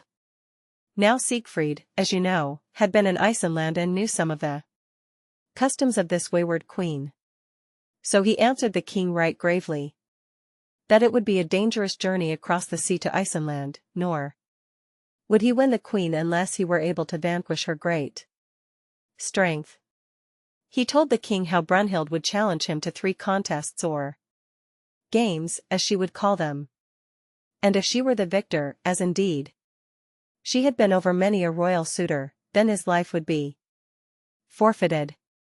At her own desire kings and princes had hurled the spear at the stalwart queen, and it had but glanced harmless off her shield, while she would pierce the armor of these valiant knights with her first thrust. This was one of the queen's games. Then the knights would hasten to the ring and throw the stone from them as far as might be, yet ever Queen Brunhild threw it farther. 4. This was another game of the warrior queen. The third game was to leap beyond the stone which they had thrown, but ever to their dismay the knights saw this marvelous maiden far outleap them all. These valorous knights, thus beaten in the 3 contests, had been beheaded, and therefore it was that Siegfried spoke so gravely to King Gunther. But Gunther, so he said, was willing to risk his life to win so brave a bride. Now Hagen had drawn near to the king, and as he listened to Siegfried's words, the grim warrior said, "Sire, since the prince knows the customs of Iceland, let him go with thee on thy journey, to share thy dangers, and to aid thee in the presence of this warlike queen." And Hagen, for he hated the hero, hoped that he might never return alive from Iceland. But the king was pleased with his counselor's words. "Sir Siegfried," he said, "wilt thou help me to win the matchless maiden Brunhild for my queen?" "That right gladly will I do," answered the prince, "if thou wilt promise to give to me thy sister Kriemhild as my bride, should I bring thee back safe from Iceland, the bold queen at thy side." Then the king promised that on the same day that he wedded Brunhild, his sister should wed Prince Siegfried, and with this promise the hero was well content. 30,000 warriors will I summon to go with us to Iceland," cried King Gunther gaily. "Nay," said the prince, "thy warriors would but be the victims of this haughty queen. As plain knight-errants will we go, taking with us none, save Hagen the keen-eyed and his brother Dankwart." Then King Gunther, his face aglow with pleasure, went with Sir Siegfried to his sister's bower, and begged her to provide rich garments in which he and his knights might appear before the beauteous Queen Brunhild. "Thou shalt not beg this service from me," cried the gentle princess. "Rather shalt thou command that which thou dost wish. See, here have I silk in plenty. Send thou the gems from off thy bucklers, and I and my maidens will work them with gold embroideries into the silk." Thus the sweet maiden dismissed her brother, and sending for her 30 maidens who were skilled in needlework, she bade them sew their daintiest stitches, for here were robes to be made for the king and Sir Siegfried ere they went to bring Queen Brunhild into Rhineland. For 7 weeks Kriemhild and her maidens were busy in their bower. Silk white as new fallen snow, silk green as the leaves in spring did. They shape into garments worthy to be worn by the king and Sir Siegfried, and amid the gold embroideries glittered many a radiant gem. Meanwhile down by the banks of the Rhine a vessel was being built to carry the king across the sea to Iceland. When all was ready the king and Sir Siegfried went to the bower of the princess. They would put on the silken robes and the beautiful cloaks. Kriemhild and her maidens had sewed to see that they were neither too long nor too short. But indeed the skillful hands of the princess had not erred. No more graceful or more beautiful garments had ever before been seen by the king or the prince. Sir Siegfried, said the gentle Kriemhild, care for my royal brother, lest danger befall him in the bold queen's country. Bring him home, both safe and sound I beseech thee. The hero bowed his head and promised to shield the king from danger. Then they said farewell to the maiden, and embarked in the little ship that awaited them on the banks of the Rhine. Nor did Siegfried forget to take with him his cloak of darkness and his good sword Balmung. Now none was there on the ship save King Gunther, Siegfried, Hagen, and Dankwart, but Siegfried with his cloak of darkness had the strength of 12 men as well as his own strong right hand. Merrily sailed the little ship, steered by Sir Siegfried himself. Soon the Rhine river was left behind and they were out on the sea, a strong wind filling their sails. Ere evening, full 20 miles had the good ship made. For 12 days they sailed onward, until before them rose the grim fortress that guarded Iceland. What towers are these? Cried King Gunther, as he gazed upon the turreted castle which looked as a grim sentinel guarding the land. These, answered the hero, are Queen Brunhild's towers and this is the country over which she rules. Then turning to Hagen and Dankwart Siegfried begged them to let him be spokesman to the queen, for he knew her wayward moods. And King Gunther shall be my king, said the prince, and I but his vassal, until we leave Iceland. And Hagen and Dankwart, proud men though they were, obeyed in all things the words of the young prince of the Netherlands. Siegfried subdues Brunhild. The little ship had sailed on now close beneath the castle, so close indeed that as the king looked up to the window he could catch glimpses of beautiful maidens passing to and fro. Sir Siegfried also looked and laughed aloud for glee. It would be but a little while until Brunhild was won and he was free to return to his winsome lady Kriemhild. By this time the maidens in the castle had caught sight of the ship, and many bright eyes were peering down upon King Gunther and his 3 brave comrades. Look well at the fair maidens, sire, said Siegfried to the king. Among them all show me her whom thou wouldst choose most gladly as your bride. Sayest thou the fairest of the band, cried the king, she who is clad in a white garment? It is she and no other whom I would wed. Right merrily then laughed Siegfried. The maiden, said he gaily, is in truth none other than Queen Brunhild herself. The king and his warriors now moored their vessel and leaped ashore, Siegfried leading with him the king's charger. For each knight had brought his steed with him from the fair land of Burgundy. More bright than ever beamed the bright eyes of the ladies at the castle window. So fair, so gallant a knight never had they seen, thought the damsels as they gazed upon Sir Siegfried. And all the while King Gunther dreamed their glances were bent on no other than himself. Siegfried held the noble steed until King Gunther had mounted, and this he did that Queen Brunhild might not know that he was the prince of the Netherlands, owing service to no man. Then going back to the ship the hero brought his own horse to land, mounted, and rode with the king toward the castle gate. King and prince were clad alike.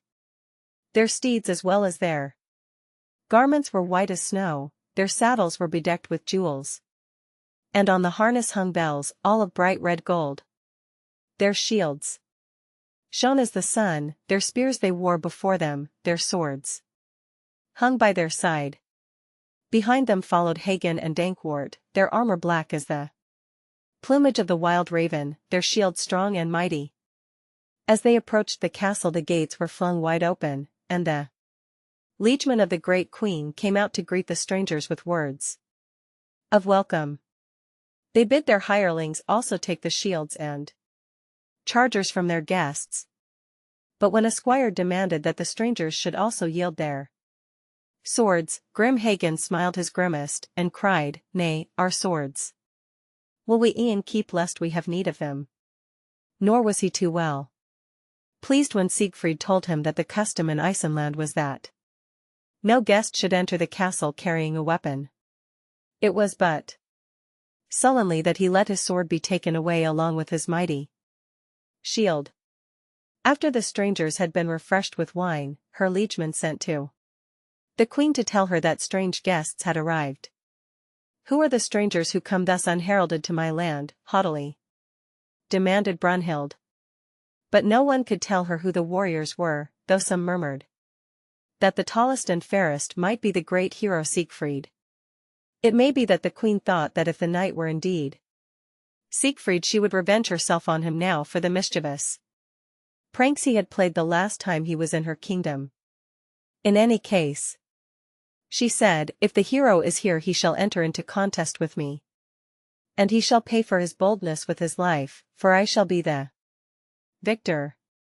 Then with 500 warriors, each with his sword in hand, Brunhild came down to the knights from Burgundy. "Be welcome, Siegfried," she cried, "yet wherefore hast thou come again to Iceland?" "I thank thee for thy greeting, lady," said the prince, "but thou hast welcomed me before my lord. He, King Gunther, ruler over the fair realms of Burgundy, hath come hither to wed with thee."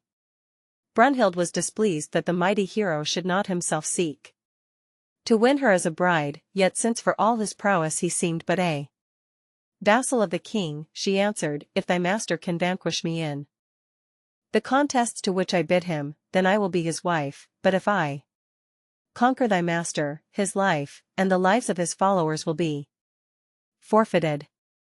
"What dost thou demand of my master?" asked Hagen.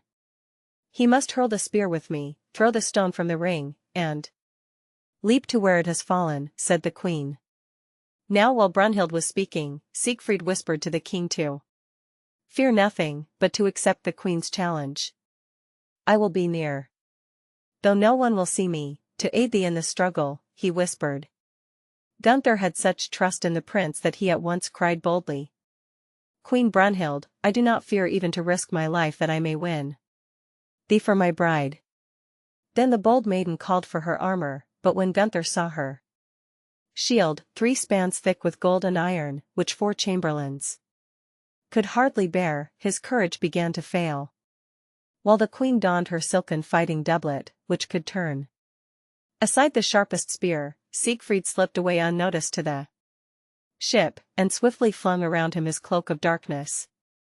Then unseen by all, he hastened back to King Gunther's side.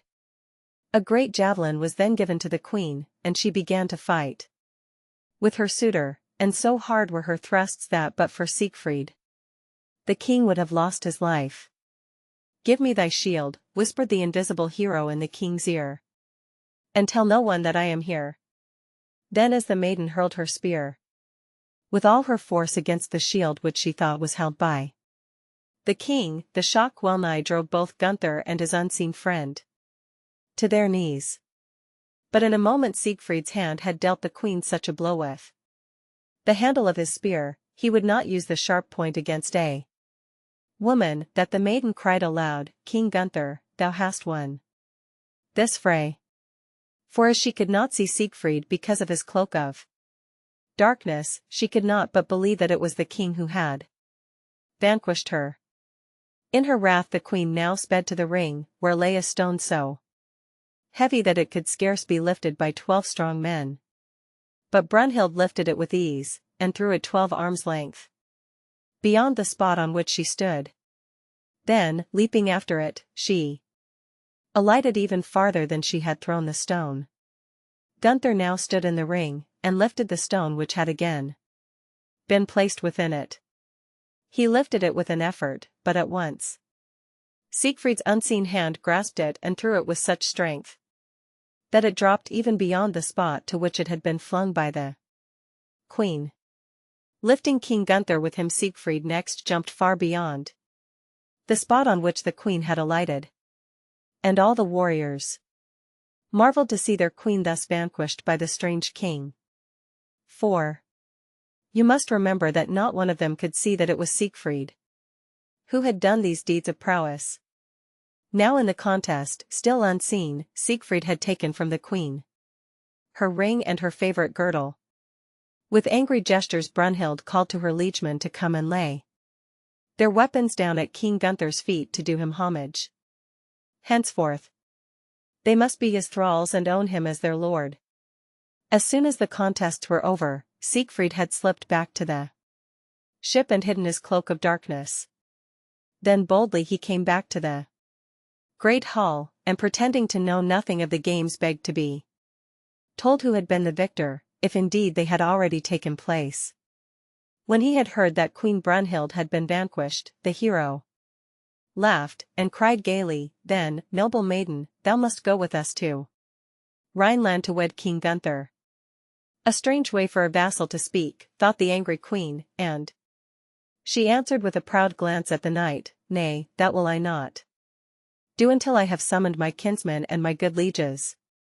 For I will myself say farewell to them ere ever I will go to Rhineland." Thus heralds were sent throughout Brunhild's realms, and soon from morn to eve her kinsmen and her liegemen rode into the castle, until it seemed as though a mighty army were assembling. "Does the maiden mean to wage war against us?" said Hagen grimly. "Aye. Like not the number of her warriors." Then said Siegfried, "I will leave thee for a little while and go across the sea, and soon will I return with 1,000 brave warriors, so that no evil may befall us."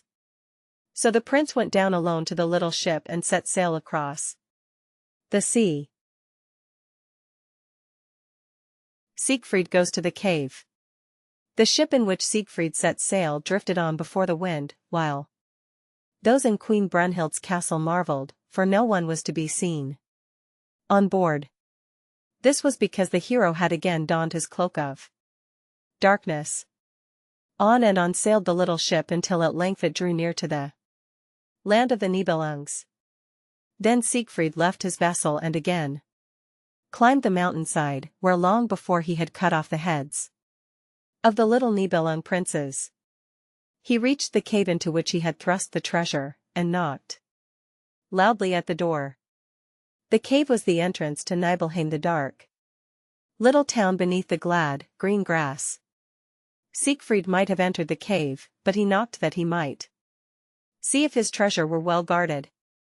Then the porter, who was a great giant, when he heard the knock, buckled on his armor and opened the door. Seeing, as he thought in his haste, a strange knight standing before him, he fell upon him with a bar of iron. So strong was the giant that it was with difficulty that the prince overcame him and bound him hand and foot. Alberich meanwhile had heard the mighty blows, which indeed had shaken Nibelheim to its foundations. Now the dwarf had sworn fealty to Siegfried, and when he, as the giant had done, mistook the prince for a stranger, he seized a heavy whip with a gold handle and rushed upon him, smiting his shield with the knotted whip until it fell to pieces. Too pleased that his treasures were so well defended to be angry, Siegfried now seized the little dwarf by his beard, and pulled it so long and so hard that Alberich was forced to cry for mercy. Then Siegfried bound him hand and foot as he had done the giant. Alberich, poor little dwarf, gnashed his teeth with rage. Who would guard the treasure now, and who would warn his master that a strong man had found his way to Nibelheim? But in the midst of his fears he heard the stranger's merry laugh. Nay, it was no stranger, none but the hero prince could laugh thus merrily. "I am Siegfried your master," then said the prince. "I did but test thy faithfulness, Alberich, and laughing still, the hero undid the cords with which he had bound the giant and the dwarf. Call me here quickly the Nibelung warriors, cried Siegfried, for I have need of them. And soon 30,000 warriors stood before him, in shining armor. Choosing 1,000 of the strongest and biggest, the prince marched with them down to the seashore. There they embarked in ships and sailed away to Iceland. Now it chanced that Queen Brunhild was walking on the terrace of her sea-guarded castle with King Gunther when she saw a number of sails approaching. Whose can these ships be? She cried in quick alarm. These are my warriors who have followed me from Burgundy, answered the king, for thus had Siegfried bidden him speak. We will go to welcome the fleet, said Brunhild, and together they met the brave Nibelung army and lodged them in Iceland. Now will I give of my silver and my gold to my liegemen and to Gunther's warriors, said Queen Brunhild, and she held out the keys of her treasury to Dankwart that he might do her will. But so lavishly did the knight bestow her gold and her costly gems and her rich raiment upon the warriors that the queen grew angry.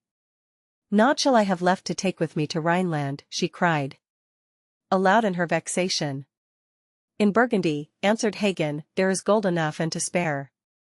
Thou wilt not need the treasures of Iceland. But these words did not content the queen. She would certainly take at least 20 coffers of gold as well as jewels and silks with her to King Gunther's land. At length, leaving Iceland to the care of her brother, Queen Brunhild, with 200 of her own warriors as a bodyguard, with 86 dames and 100 maidens, set out for the royal city of Worms. For 9 days the great company journeyed homeward, and then King Gunther entreated Siegfried to be his herald to Worms. Beg Queen Ute and the Princess Kriemhild, said the king, beg them to ride forth to meet my bride and to prepare to hold high festival in honor of the wedding feast. Thus Siegfried with 24 knights sailed on more swiftly than the other ships, and landing at the mouth of the river Rhine, rode hastily toward the royal city. The queen and her daughter, clad in their robes of state, received the hero, and his heart was glad, for once again he stood in the presence of his dear lady, Kriemhild. Be welcome, my lord Siegfried, she cried, thou worthy knight, be welcome. But where is my brother? Has he been vanquished by the warrior queen? Oh, woe is me if he is lost, woe is me that ever I was born, and the tears rolled down the maiden's cheeks. Nay, now, said the prince, thy brother is well and of good cheer. I have come, a herald of glad tidings. For even now the king is on his way to Worms, bringing with him his hard-won bride. Then the princess dried her tears, and graciously did she bid the hero to sit by her side. I would I might give thee a reward for thy services, said the gentle maiden, but too rich art thou to receive my gold. A gift from thy hands would gladden my heart, said the gallant prince. Blithely then did Kriemhild send for 24 buckles, all inlaid with precious stones, and these did she give to Siegfried. Siegfried bent low before the lady Kriemhild, for well did he love the gracious giver, yet would he not keep for himself her gifts, but gave them, in his courtesy, to her 24 maidens. Then the prince told Queen Ute that the king begged her and the princess to ride forth from Worms to greet his bride, and to prepare to hold high festival in the royal city.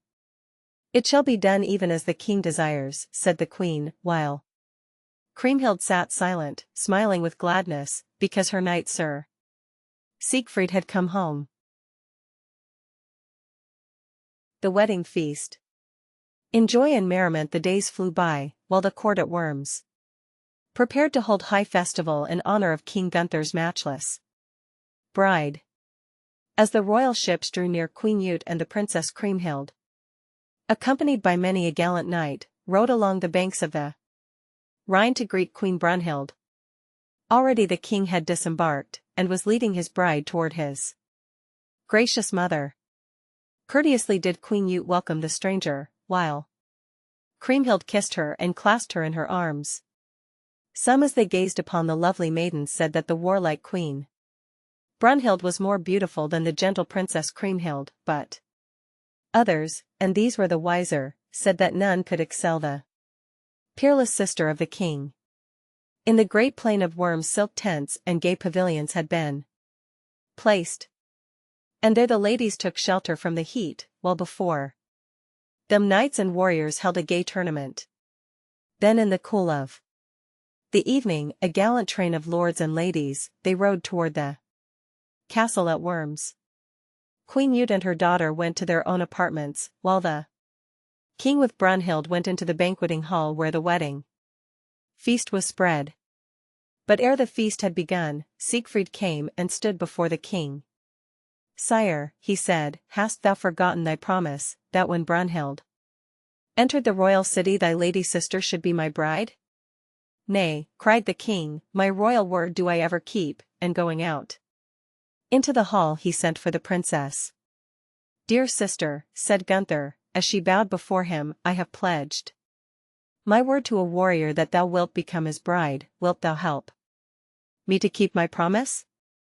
Now Siegfried was standing by the king's side as he spoke. Then the gentle maiden answered meekly, "Thy will, dear brother, is ever mine. I will take as lord him to whom thou hast promised my hand." And she glanced shyly at Siegfried, for surely this was the warrior to whom her royal brother had pledged his word. Right glad then was the king, and Siegfried grew rosy with delight as he received the lady's troth. Then together they went to the banqueting hall, and on a throne next to King Gunther sat the hero prince, the lady Kriemhild by his side. But when Brunhild saw the king's beautiful sister sitting on a throne, with Siegfried by her side, she began to weep. "Why dost thou weep, fair lady?" said King Gunther. "Are not my lands, my castles, and all my warriors thine? Dim not thy bright eyes with thy tears." "I may well weep," said Queen Brunhild, "because thy sister has plighted her troth to one who is but a vassal of thine own. Thy sister is worthy of a prince." "Weep not," cried the king, "and when the banquet is ended I will tell thee how it is that Siegfried has won the hand of my lady sister." "Nay," cried the impatient queen, "thou must tell me without delay or never will I be thy wife," and Brunhild arose and stepped down from the throne. King Gunther was displeased with the queen's impatience, yet lest his guest should be disturbed, he answered her quickly. "The hero Siegfried has as many castles as have I, and his realms are broader. In truth he is no vassal of mine. Ere long he will be king of the Netherlands." Brunhild could but hide her anger now, yet in her heart she disliked Siegfried more than she had done before. It did not please her that he should be a greater king than Gunther. When the banquet was ended, the wedding was celebrated, and the king placed a crown upon the brow of the haughty bride, for now she was his wife, and queen of his fair realm of Burgundy. Siegfried too was wedded to the maiden whom he loved so well, and though he had no crown to place upon her brow, the princess was well content. As wedding gifts the hero gave to his dear wife the treasure he had won from the Nibelungs, also the girdle and the ring which he had taken from Brunhild in her contests with King Gunther. With his merry laugh Siegfried told his wife how he had fought for her royal brother, himself unseen, because he had on his cloak of darkness. And Kriemhild listening thought never had she known so fair, so brave a knight. For 14 days the wedding festivities never ceased. Then King Gunther and Prince Siegfried scattered costly gifts among their guests, so that they returned to their own lands in great glee. No sooner were the guests departed than Siegfried also began to make ready to journey to his own country. Fain would he take his beautiful wife to see Siegmund and Sieglind, and to dwell in the land over which one day he would be king. Kriemhild, too, was glad to go to her dear lord's country. Taking a loving farewell of her lady mother, Queen Ute, and of her royal brothers, with 500 knights of Burgundy and 32 Burgundian maids, Kriemhild rode away, Sir Siegfried by her side. Siegfried goes home with Kriemhild. In the court of the Netherlands there was great gladness, for tidings had come that Prince Siegfried and his beautiful wife were already on their homeward way. King Siegmund rejoiced, and resolved that now indeed his son should wear the crown. Sieglind wept for joy, then dried her tears, and bade her maidens look out their richest robes that they might welcome the young bride, as became her rank. Then the king and queen rode forth to meet the travelers, and greeted them with kisses and fair words, and with great rejoicings the whole company returned to the castle. Here a great feast was held, and Siegmund, calling together all his liegemen, placed the crown upon his dear son's head, bidding them henceforth swear fealty to him alone. The Netherlanders were indeed well pleased to have the mighty hero Siegfried for their king, and the castle walls shook with the shouts of strong men crying, "Hail, King Siegfried, hail!" For 10 years Siegfried ruled and did justice in the land. At the end of 10 years a little son came to gladden the hearts of the brave king and his gentle wife, and in memory of her royal brother, Kriemhild, named him Gunther. Now Queen Sieglind had grown old and feeble, and after her little grandson had been born she grew still more weak until one day she passed away from earth. Then Kriemhild took charge of the royal household. So kind was she and gentle that she was loved by all her maidens and indeed by all who dwelt in the castle. Meanwhile Brunhild, the haughty queen of Burgundy, was not happy, even her little son could not bring joy to her heart. Little had she to vex her, yet day by day her unhappiness grew. Siegfried was now a mightier king than Gunther, and this displeased her more and more, for certainly he had once been but her lord's vassal. Had she not herself, from her castle window at Isenland, seen him hold King Gunther's charger until he had mounted, and that a prince would have scorned to do. Yet today Siegfried was a king. Brunhild could not understand how this could be, and the more she thought about it, the angrier she grew.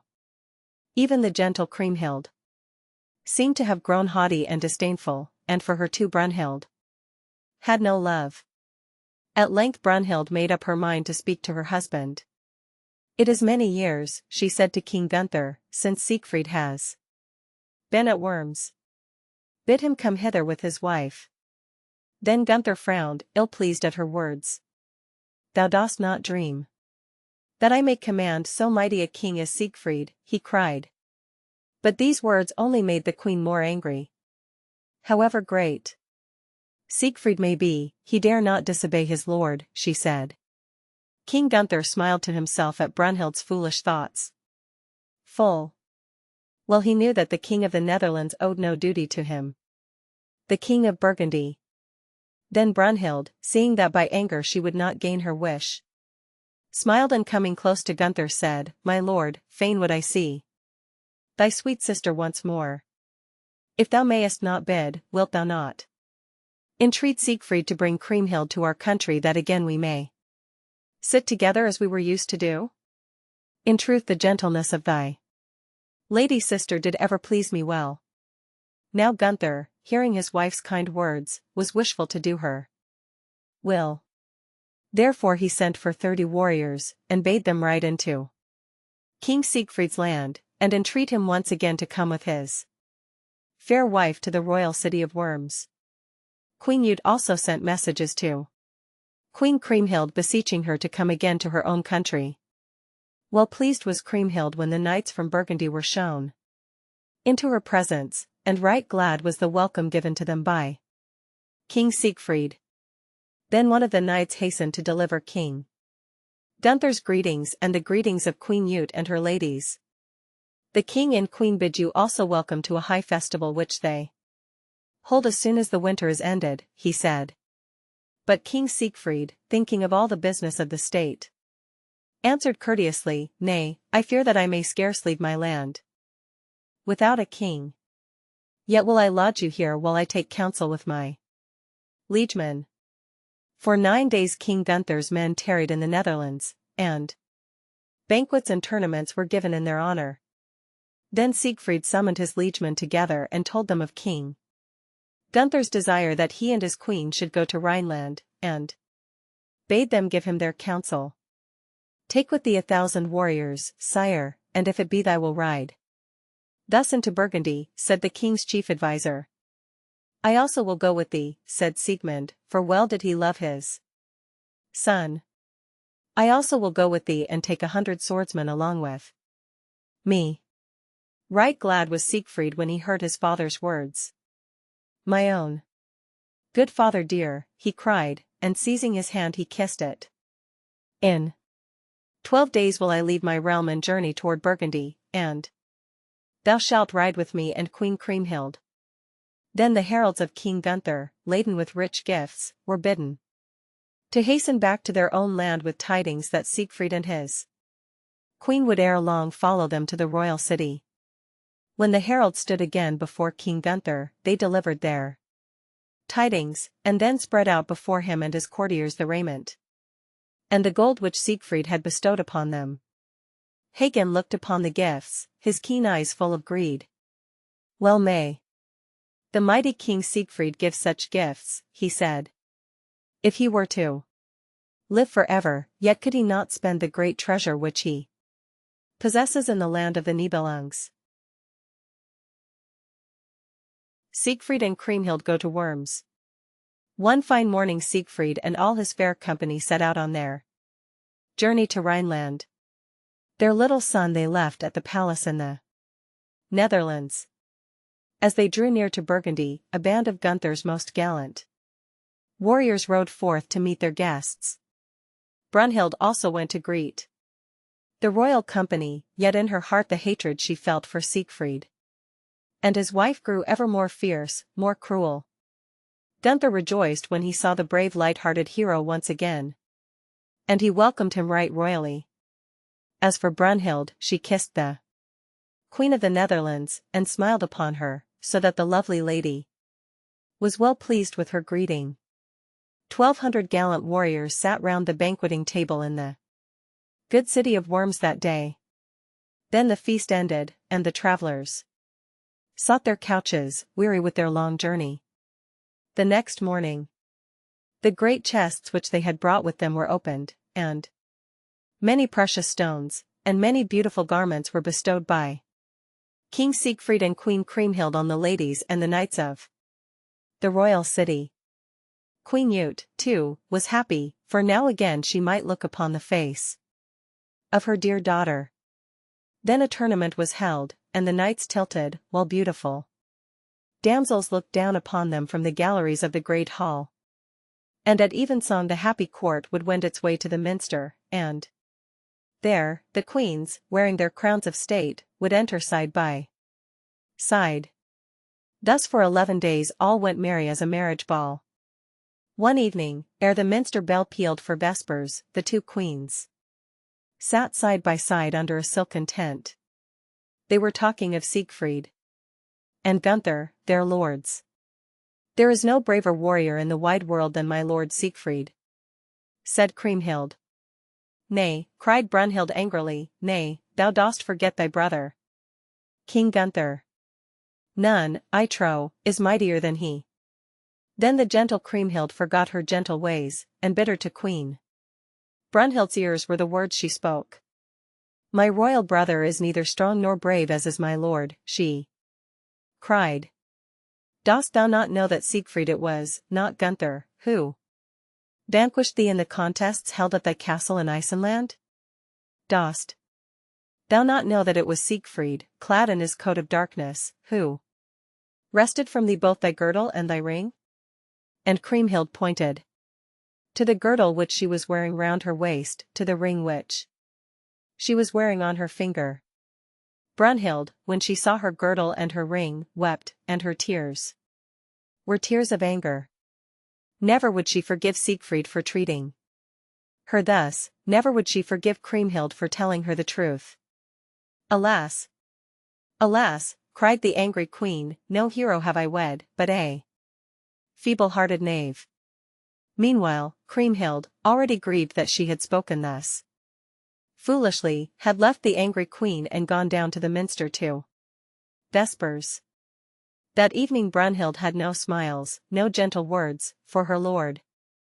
It was Siegfried, not thou, my lord, who vanquished me in the contests at Isenland, she said in a cold voice to the startled king. Had Siegfried then dared to boast to the queen of the wonderful feats he had done in the land across the sea? Nay, King Gunther could not quite believe that the hero would thus boast of his great strength. But the queen was still scolding him, so Gunther, in his dismay, stammered, "We will summon the king to our presence, and he shall tell us why he has dared to boast of his might as though he were stronger than I."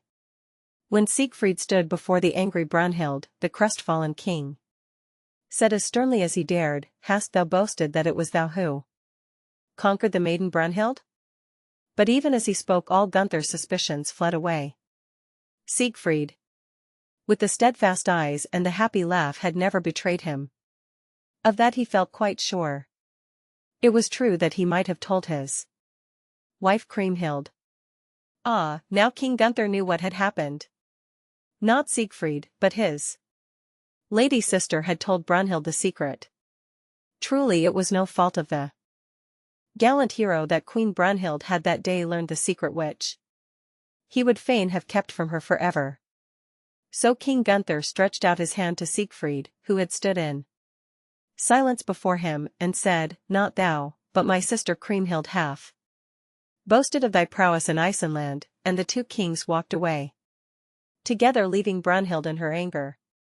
But not long was she left to weep alone, for Hagen, the keen-eyed, coming into the hall, saw her tears. "Gracious lady, wherefore dost thou weep?" he asked. "I weep for anger," said Brunhild, and she told Hagen the foolish words which Siegfried's wife had spoken. When Hagen had heard them he smiled grimly to himself. Siegfried, the hero, nor his beautiful wife, should escape his vengeance now.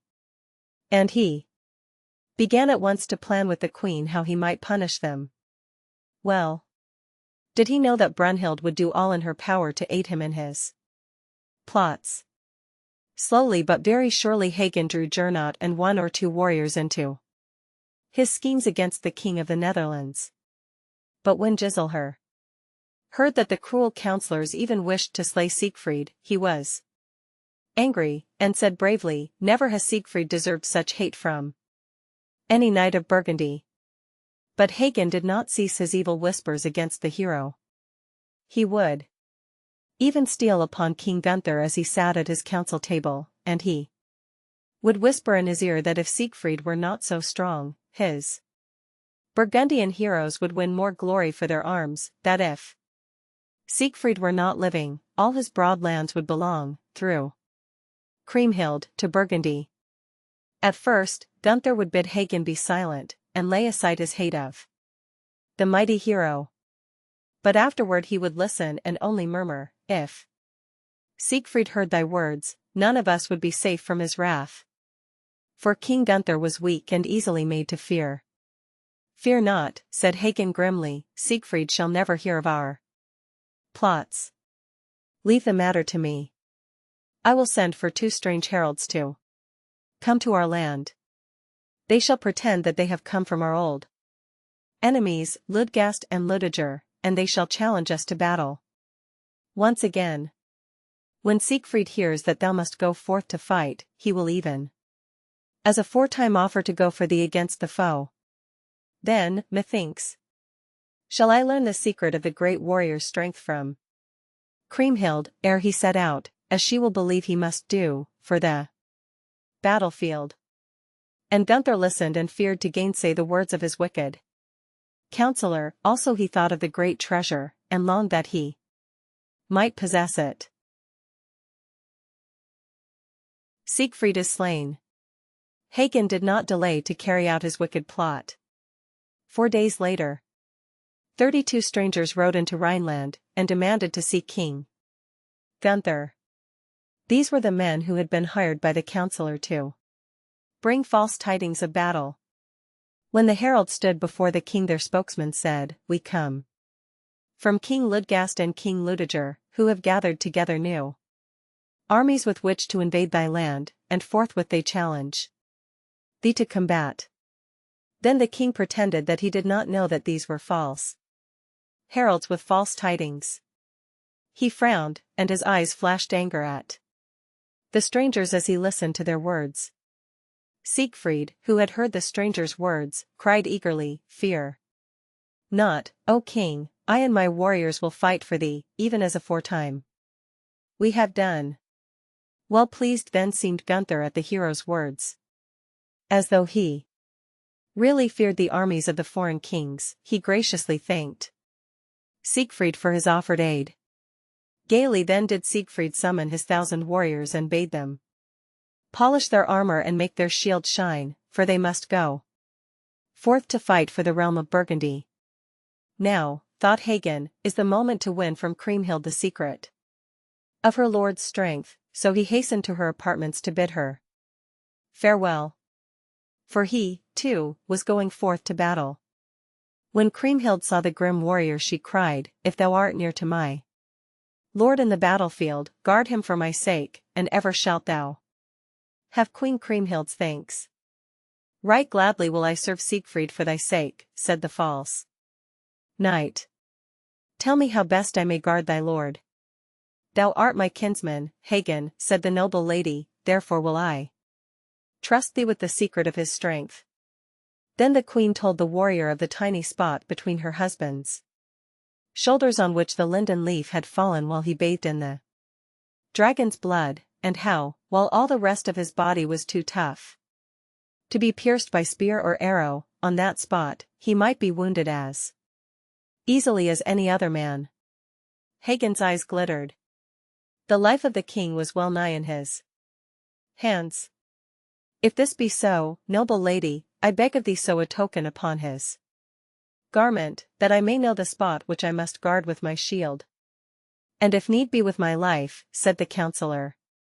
Then Kriemhild promised to sew a tiny cross upon Siegfried's tunic, that so Hagen might the better be able to shield her lord. Bowing low, Hagen said farewell, then hastened from the presence of the gentle lady whose trust he meant to betray, and that right cruelly. The next morning Siegfried set out, merrily as was his wont, at the head of his warriors, and close behind him rode Hagen, his keen eyes searching for the little cross. It was there, the token which the lady Kriemhild had sewn with eager hands on her lord's tunic, thinking thus to guard him from all harm. There was no need now for the pretense of war, for Hagen himself held Siegfried's life in his hands. The wicked counselor, therefore, ordered 2 of his own followers to ride away in secret, bidding them return in a day or 2, travel-stained, as though they had come from afar. With them they were to bring tidings of submission and peace from Ludgast and Ludiger. Thus, before Siegfried and his great host had marched into the enemy's land, they were stayed by heralds who brought messages of peace and goodwill to Gunther, and much against his wish the gallant hero had to return to Worms, no battle fought, no enemy conquered. But if Siegfried grieved, Kriemhild rejoiced at his return. Already she had begun to be sorry that she had trusted her kinsman, Hagen. Gunther, too, seemed happy to welcome Siegfried. "Now that there is peace we will go a-hunting," he said to the hero. Now this hunt had been planned by Hagen.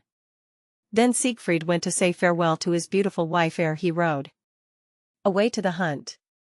But Kriemhild clung to him, begging her dear lord not to leave her. She longed to warn him, too, against Hagen, yet this she did not dare to do. "Ah, my lord," she cried, "last night I dreamed that 2 wild boars chased thee, and again I dreamed that as thou didst ride into the valley 2 mountains fell upon thee and hid thee forever from my sight. Go not to the hunt, my dear lord Siegfried.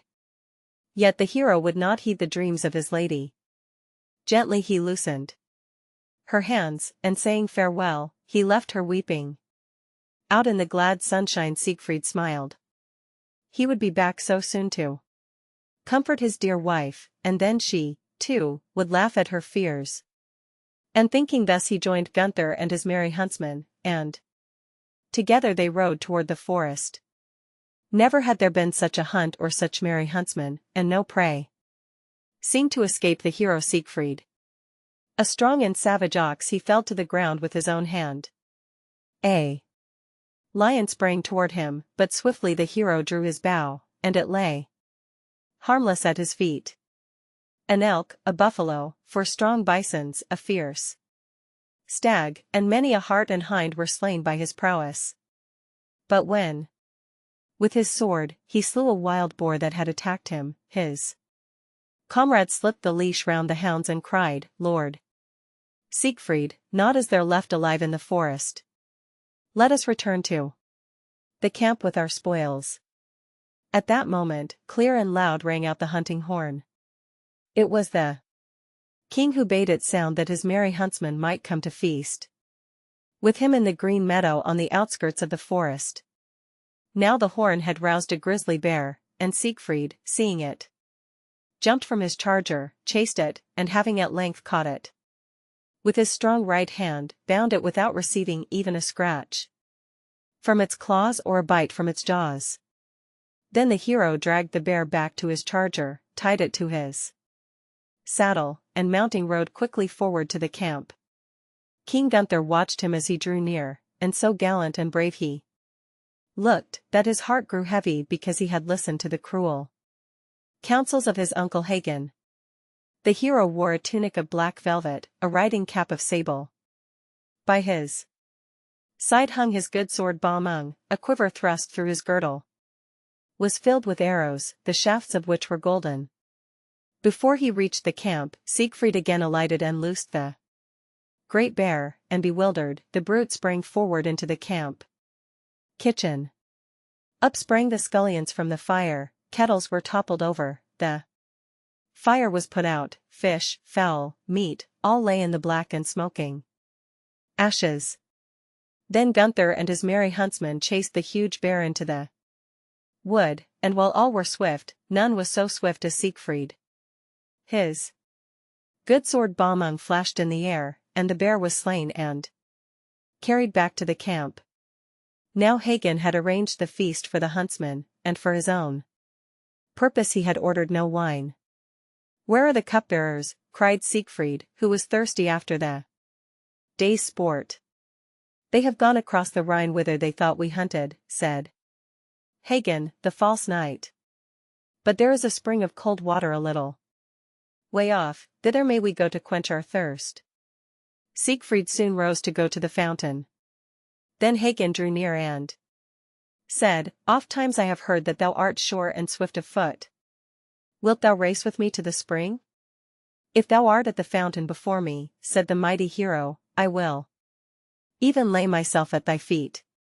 Gunther heard Siegfried's words and shuddered. Yet now he dared not save the hero from his foe. "I will bear my spear, my sword, my quiver, and my shield as I race," said Siegfried. But Hagen and King Gunther, who also wished to run, stripped off their upper garments, that they might run more lightly. Fleet of foot were Hagen and the king, yet fleeter still was Siegfried. He reached the well, loosened his sword, and laid it with his bow and arrows on the ground, and leant his spear against a linden tree that grew close to the fountain. He looked down into the spring, yet though his thirst was great, so courteous was he that he would not drink before King Gunther. When Gunther reached the well, he knelt at once to drink, then having quenched his thirst he turned and wandered back along the hillside toward his merry huntsmen. As Siegfried now bent over the spring, Hagen with stealthy steps crept near and drew the hero's sword and quiver out of his reach. Stealthy still, he seized the spear which rested against the linden tree. Then, while Siegfried drank of the cool, clear water, Hagen stabbed him Straight through the little cross of silk which Kriemhild's gentle hand had sewed, he stabbed. The cruel deed was done, and Hagen turned to flee, leaving the spear there where he had thrust it, between the hero's shoulders, where once, alas, had lain a linden leaf. Siegfried sprang to his feet as he felt the cruel blow, and reached for his quiver that he might speed the traitor to his death, but neither quiver nor sword could he find. Then unarmed save for his shield the wounded hero ran, nor could Hagen escape him. With his shield Siegfried struck the false knight such heavy blows that the precious stones dropped out of the shield and were scattered, and Hagen lay helpless at King Siegfried's feet. But Siegfried had no sword with which to slay his enemy, moreover his wound began to smart until he writhed with pain. Then, his strength failing him, he fell upon the green grass, while around him gathered Gunther and his huntsmen. Sore wounded was King Siegfried, even unto death, and Gunther, sorry now the cruel deed was done, wept as he looked down upon the stricken king. Never would I have been slain, save by treachery, murmured Siegfried. Yet how can I think of aught but my beautiful wife, Kriemhild? Unto thee, O King Gunther, do I entrust her. If there be any faith in thee, defend her from all her foes. No more could he say, for he was faint from his wound, and ere long the hero lay still on the grass, dead.